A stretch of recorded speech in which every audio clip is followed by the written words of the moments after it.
এর আগে আমরা কথা বলেছিলাম যে কিভাবে আমরা শারীরিক যত্ন নিতে পারি। এখন আমরা কথা বলবো যে আসলে কিভাবে সাইকোলজিক্যাল ওয়েতে নিজের সেলফ কেয়ারটা করা যেতে পারে। সাইকোলজিক্যাল শব্দ শুনেই মনে হচ্ছে যে আসলে মনস্তাত্ত্বিক উপায়ে আমরা আসলে কিভাবে নিজের যত্নটা নিতে পারি। সর্বপ্রথম যে কাজটি আমরা করতে পারি সেটি হচ্ছে সেলফ রিফ্লেকশন। মানে হচ্ছে প্রতিদিন আমরা তো আসলে বিভিন্ন ধরনের এক্সপিরিয়েন্সের মধ্য দিয়ে যাই, তাই না?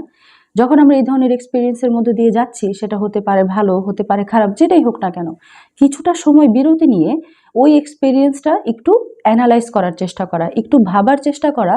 যখন আমি এই ধরনের এক্সপিরিয়েন্সের মধ্য দিয়ে যাচ্ছিলাম, তখন আসলে আমার ভিতরে কি কাজ করছিল, আমি নিজের ব্যাপারে কি ভাবছিলাম, আমি এনভায়রনমেন্টের ব্যাপারে কি ভাবছিলাম, এবং যার সাথে হয়তো আমার কমিউনিকেশনটা হচ্ছিল আমি তার সম্পর্কে কি ভাবছিলাম।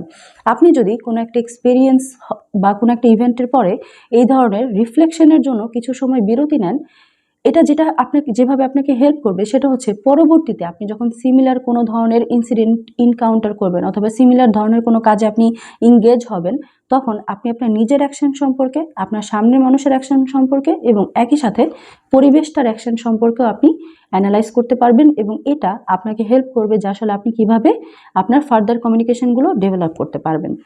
সেকেন্ড আরেকটা জিনিস করা যেতে পারে সাইকোলজিক্যাল সেলফ কেয়ারের জন্য, সেটা হচ্ছে আপনার যদি মনে হয় যে আসলে আপনি কোনো মেন্টাল ইস্যু নিয়ে খুব বেশি সাফার করছেন, সমস্যাগ্রস্ত হচ্ছেন, তাহলে অবশ্যই একজন মেন্টাল হেলথ প্রফেশনালের হেল্প নেওয়া। এটা ছাড়াও আপনি যে কোনো সাপোর্ট গ্রুপ সিক করতে পারেন, যেখানে হয়তোবা একই ধরনের সমস্যাগ্রস্ত ব্যক্তিরা একসাথে বসে তাদের এক্সপিরিয়েন্স শেয়ার করতে পারে। এটার জন্য আপনি যে কোনো ধরনের মানসিক হসপিটালে খোঁজ নিতে পারেন যে আসলে সেখানে এই ধরনের কোনো সাপোর্ট গ্রুপ রান করা হচ্ছে কিনা। এটা ছাড়াও হতে পারে আপনি একটা ভ্যাকেশন নিলেন, অথবা কোনো একটা দিন একটু নির্দিষ্ট সময় বের করে জাস্ট একটু কিছুক্ষণের জন্য রোদে বসে থাকা। আপনি ফিল করতে পারেন যে আসলে রোদটা যখন আপনার গায়ে লাগছে তখন আসলে আপনি কি অনুভব করছেন।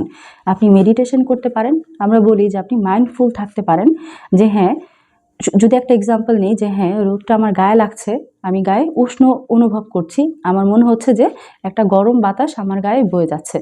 যখন আপনি যেই স্থানে থাকবেন ওই স্থানটি সম্পর্কে সোচ্চার থাকাটাই হচ্ছে মাইন্ডফুলনেস।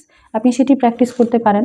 আপনি নির্দিষ্ট সময় পর পর ব্রিদিং রিল্যাক্সেশন করতে পারেন, যেটা হয়তোবা আপনার মাইন্ড এবং বডিকে একই সাথে কাম করতে হেল্প করবে।